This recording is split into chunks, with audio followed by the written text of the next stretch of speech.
माझी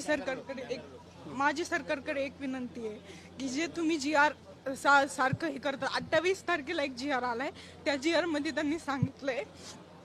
की caste certificate आणि NCL लागते तुम्हाला तर नंतर ते पण वेगवेगळ्या पेजवर पाहिजे नंतर 5 जुलैला एक सर्टिफिकेट येतो जी आर येतो त्यात सांगितलं गेलंय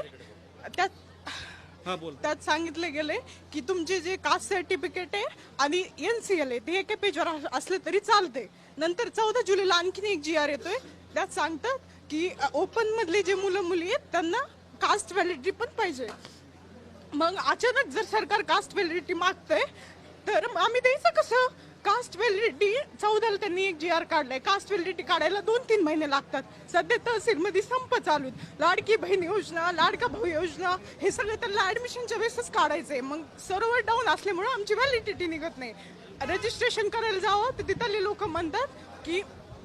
तुम्ही